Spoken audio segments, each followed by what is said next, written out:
I've always been a football fan, right? So even like, as I was going through like later elementary school, early middle school, Norway had some good football players, right, that ended up making their way up to Michigan Tech. So when I was probably in like the 4th or 5th grade window, that's when I really started paying attention to Michigan Tech. Now also I used to be kind of the kid that would sit at the breakfast table and read the newspapers, right? So even down in the southern UP, you'd get a lot of Michigan Tech sporting information. So I was able to follow along pretty good there. Like I mentioned, some guys from Norway came up to play here after high school, and really, that was kind of my first time starting to pay attention to Michigan Tech football and how things worked throughout Michigan Tech. And I knew some Michigan Tech alumni, whether they were teachers or family friends or whatnot. So always had some familiarity. But really, when it got to like the early 2000s, into that area where ultimately Michigan Tech closed football for a couple weeks, that was big headlines across the UP and everything like that. But then, on top of the guys from Norway that got to play, a lot of guys from the Mid-Penn Conference from, who Norway played against, those guys were coming up to play football at Michigan Tech, and guys that I really thought were, when I was younger, going through middle school, thought were really good football players were going to play at Michigan Tech. That to me gave me a sign of significance that Michigan Tech football had, right? So even from a young age, as I went through middle school, going into high school, a lot of the guys that we were either playing against or you got to see playing in person, we're starting to migrate this way. So it was really at that point where I really put my interest and kind of paid quite a bit of attention to what Michigan Tech's football program had going on. Lee Marana was playing over at Westwood High School, and he just came over here to play football. So you got to see kind of the quality of player he was in high school, and then he was coming to school here. That kind of opened a little bit of a door, paid a little bit more attention, and obviously the way his career started here kind of had you track, okay, well, Lee's doing this up there, that kind of thing. But really it got to a point for me, where it was, we'd come up in, early high school to 2-team basketball camps up here, all right? So you'd come up, hang out at the dorms for 3-4 days, hang around the town a little bit, see the facilities, get to hang around Michigan Tech, and that was, for me and my friends, like the coolest part of the summer, right? So then, fast forward a couple years, and now guys from, again, my area, the Dickinson County area, your Steve Shorts, Anthony Santis, right, James Body from Iron Mountain, those guys are signing on to play football at Michigan Tech, and those are guys that, you kind of look up to, being a few years younger in high school, saying, okay, well, they're going to Michigan Tech. There's obviously something good going on up there. And on top of that, I had several teachers in high school that were Michigan Tech alum and grads, right? So our offensive line coach, my freshman football coach, Bob Madigan, is a football alum from here, all right? Obviously a math and science guy, taught our geometries, taught our physics, that kind of thing. And he was always a very big advocate for Michigan Tech's football program and putting yourself in a good position, right? So obviously the quality of football is what it is, and it's high, but the education here, right, sets you up for 40 to 50 years after your degree. So I did have a lot of people in my corner that were at least pushing me to be interested in Michigan Tech, and I appreciate that, especially now looking back on it. Trying to help me and put me in the best position possible.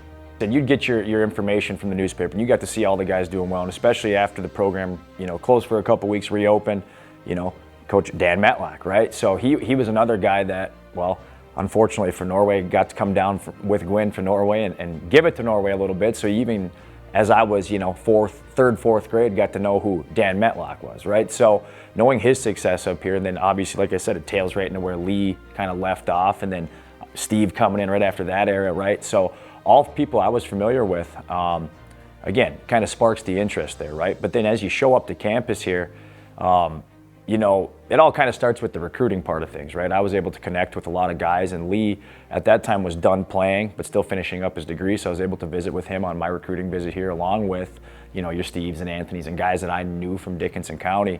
But yeah, like I mentioned, you come here, you see the pictures on the wall, you see the decorative pieces as you go down that football wing, you see the history of everything behind it, on top of what you're already getting to see in the news and in the newspapers, right? So as you kind of, it gives some good perspective on not only the quality, but just kind of confirmation on everything that you kind of thought coming into things, right? So, and then Coach Curley obviously did a wonderful job, making sure he tried to get the best UP guys to come in here, right? And guys that you could associate with. And even when you're on your recruiting visits or had your time going through that, making sure you could connect with those guys because they come from similar backgrounds, right? They're going into maybe similar academic fields as you, but able to connect to you, and give you that idea that, hey, UP guys are going to be successful up here, and here's why, and you get the reasons for that.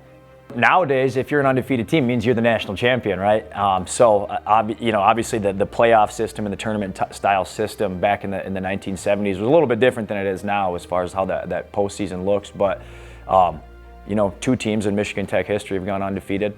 The first one in the 40s, right? So as you talk a little bit more about modern football, that 1974 team really stands out. To go 9-0, and to be honest with you, if you look at their kind of point differential throughout the year, they had 2 close games. And I would consider those close games, right? A 3-0 and then won another one by, I think, a touchdown. But for the most part, they dominated their competition. I mean, they still are in the Michigan Tech football record books, 100 years of history, over 100 years of history. And they've still got single-season records. Guys that are All-Americans that still hold single-season records here, especially in a time where, I think the big one that stood out to me was I think they had almost 700 yards of total offense in the game against Southwest Minnesota State. And at that point, football in 1974, I don't think was as wide open as it is today, right? So getting almost to 700 yards in a game is pretty incredible, and then only giving up 90 points through an entire 9-game season, right? So their significance, obviously has heavy weight around here, and as you walk down those hallways we were just talking about, you get to see the team pictures, the individual awards. I mean, what they have, 7, 8 guys that were first team all NIC at that time. The Van Wagner brothers and obviously, the running back getting drafted from that perspective, right? So I had some quality football players back then. Solid team, solid foundation. And really for me now, I've been a part of Michigan Tech football since 2007 when I came up here. Took a couple years off and worked somewhere else for a little bit, but came back here to coach in 2017. And really, again, you kind of just notice what teams are really prominent around here. And that 74 team kind of hangs as the cherry, right? So undefeated, conference champions, the amount of all conference guys they had, and then the amount of guys that come back and not just give back, but are back to visit campus, see football games, come to team breakfast, things like that, where it's great to see a team that's now on their 50-year reunion still contribute in that sort of sense, right? Still communicate with players that are on our current team. We had a 100-year all-class reunion just a few years back, and so many members of that 1974 team were the forefront of that, that 100-year reunion. So it's been awesome for me over the course of almost 17 years now to be able to meet so many of those guys in different capacities, of course, whether they're coming back for different reunions or just on their own, right, just to come check out the Keweenaw and see how Michigan Tech football is doing. But obviously their legacy lives on forever here. They put a good stamp on things, and really that team was right in the mix of a hell of a run for Michigan Tech football. You know what I mean? I think 4 out of 6 NSIC champions, early 70s into the mid 70s, really dominant football program. So, and the last piece about that, was when I was playing, so from 2007 to 2010, we were fortunate enough and had a good enough football team here that, we got to 8 wins 2 times during my 4-year career.